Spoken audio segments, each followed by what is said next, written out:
Hello student, welcome to physics classes. कल मैंने आपको इलेक्ट्रिक फील्ड और इंटेंसिटी ऑफ इलेक्ट्रिक फील्ड के बारे में बताया था और आज मैं अगले टॉपिक के साथ हूँ। अगला टॉपिक वैद्युत विध्रुव या इलेक्ट्रिक डाइपोल। तो वैद्युत विध्रुव इलेक्ट्रिक डाइपोल, जैसे डाइपोल के मतलब से ही शाब्दिक अर्थ इसका डाइपोल का मतलब दो पोल, द्विध्रुव का मतलब दो ध्रुव, जिसमें दो ध्रुव हो।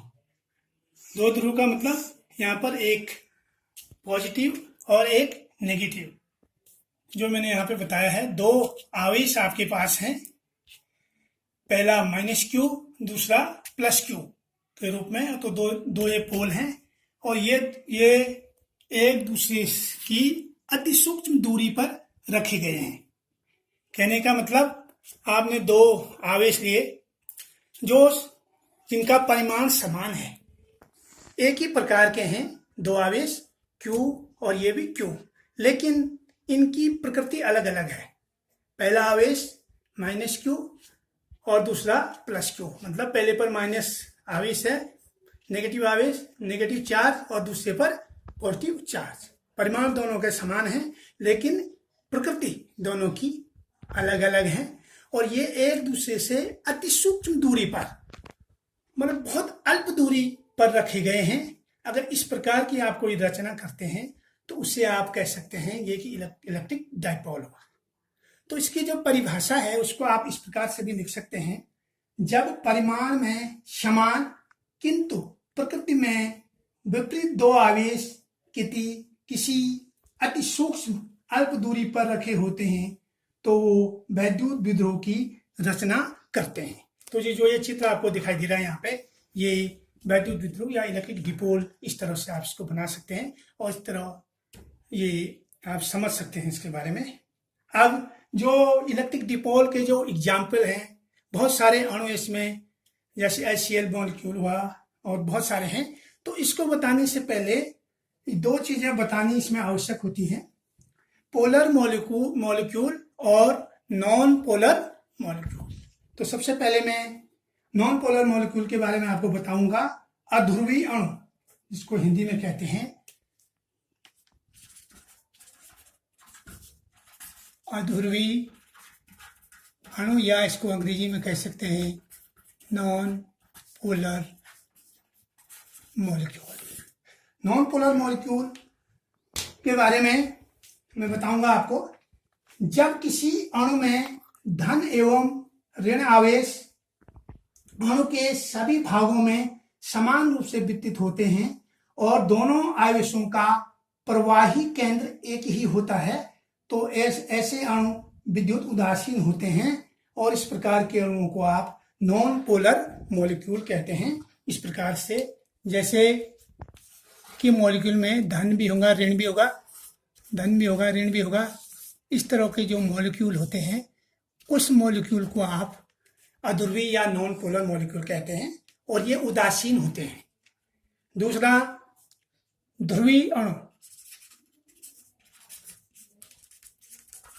ध्रुवीय अणु जिसको आप कहते हैं पोलर मॉलिक्यूल, ध्रुवीय अणु या पोलर मॉलिक्यूल। इसे जिन पदार्थ के अणुओं में धन एवं ऋण आवेशों का वितरण समरूप नहीं होता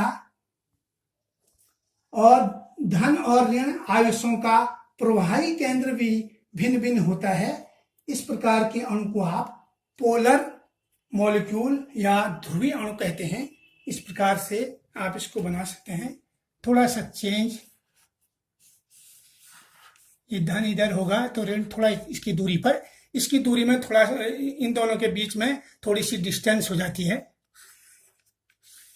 इस तरह से आप इसको बना सकते हैं और भी बना सकते हैं ऐसे।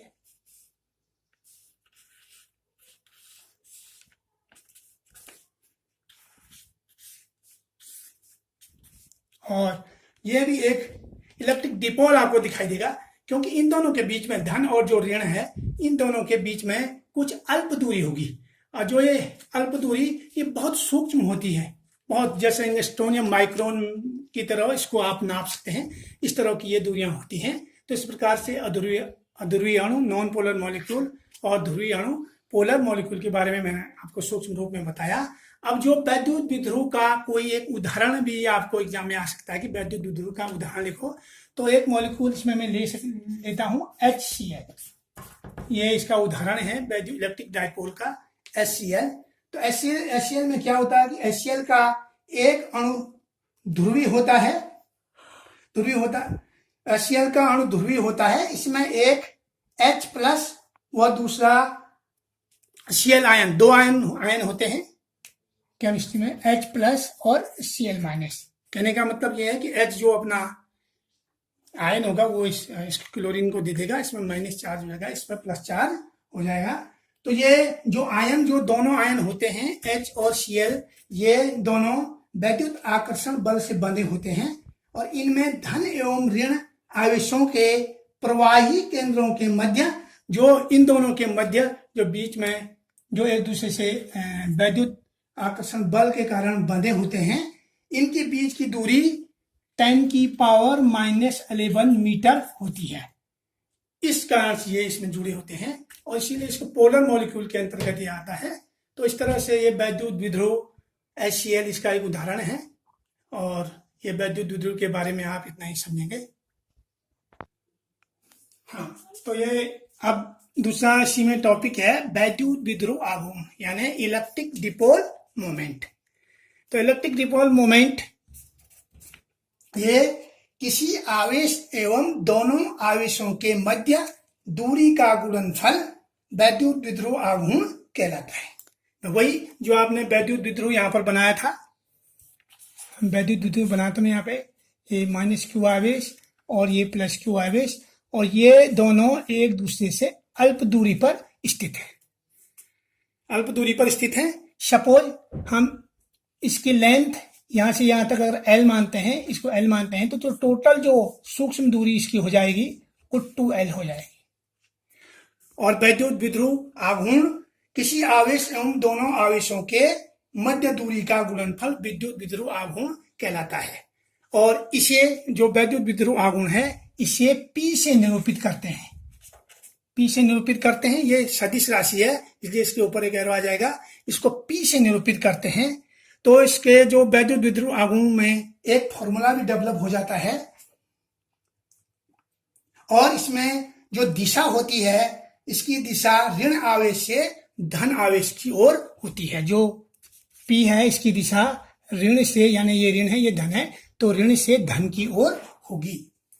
माना वैद्युत विध्रुव के आवेश +Q व -Q हैं, ये इनके आवेश -Q व +Q है और इन दोनों के बीच की दूरी अगर 2L है, तो इसमें एक वैद्युत विध्रुव आघूर्ण में एक फॉर्मूला बन जाएगा P = Q × 2L या P = 2QL।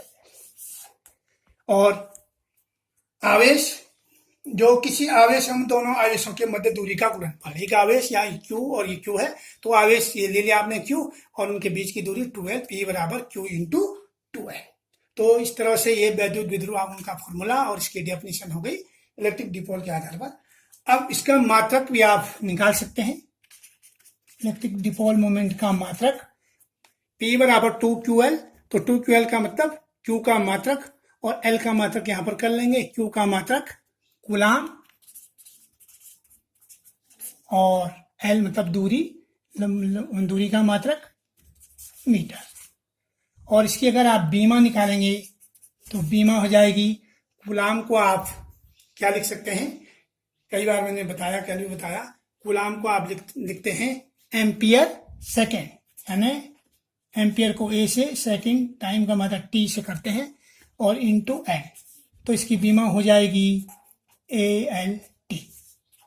तो इस तरह से आप वैद्युत विध्रुव आघूर्ण का मात्रक, उसकी परिभाषा और उसकी बीमा को इस प्रकार से निकालते हैं। तो आज ये दो चीजें आपको बताई और यहीं पर मैं अपने टॉपिक को समाप्त करता हूँ। थैंक्स।